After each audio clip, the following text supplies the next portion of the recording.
একটি কুকুর নদীর ধারে তার বাচ্চাদের দুধ খাওয়াচ্ছিল। হঠাৎ প্রচণ্ড বৃষ্টির কারণে নদীর পানি বেড়ে যায় এবং প্রবল স্রোতে তার বাচ্চাগুলো ভেসে যায়। বাচ্চাদের বাঁচাতে মা কুকুরটি সঙ্গে সঙ্গে পানিতে ঝাঁপ দেয়, কিন্তু পানির স্রোত এত বেশি ছিল যে বাচ্চাগুলো অনেক দূরে চলে গিয়েছিল। অনেকক্ষণ চেষ্টার পর মা কুকুরটিও ক্লান্ত হয়ে ডুবে যেতে থাকে। ঠিক তখন সে দেখতে পায় একটি বাচ্চা ডুবে গভীর পানিতে তলিয়ে যাচ্ছে। তাই সে দ্রুত বাচ্চাটিকে মুখে করে ধরে সাঁতার কেটে তীরে উঠে আসে। কিন্তু দুঃখের বিষয়, বাচ্চাটি তখন আর সাড়া দিচ্ছিল না। সন্তানদের কথা মনে করে মা কুকুরটি কাঁদতে থাকে। হঠাৎ বাচ্চাটি নড়াচড়া করতে শুরু করে। তখন মা বুঝতে পারে যে সে বেঁচে আছে এবং সৃষ্টিকর্তাকে ধন্যবাদ জানায়।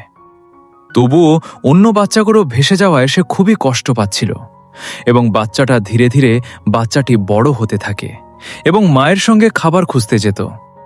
একদিন মা ও বাচ্চা হাইওয়ের পাশে খাবার খুঁজছিল। খাবার খুঁজতে খুঁজতে বাচ্চাটি অজান্তেই হাইওয়ের মাঝখানে চলে যায়।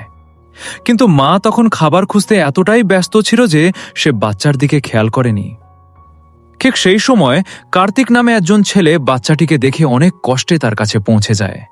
সে চারদিকে বাচ্চাটির মাকে খুঁজলেও তাকে দেখতে পায় না। তাই সে বাচ্চাটিকে নিজের ভাতিজির জন্য বাড়িতে নিয়ে যায়। এদিকে বাচ্চাটিকে কাছে না দেখে মা কুকুরটি জোরে জোরে ডাকতে থাকে এবং তার সঙ্গীদের ডেকে সব ঘটনা জানায়। পরবর্তী পার্ট দেখতে চাইলে কমেন্ট করুন।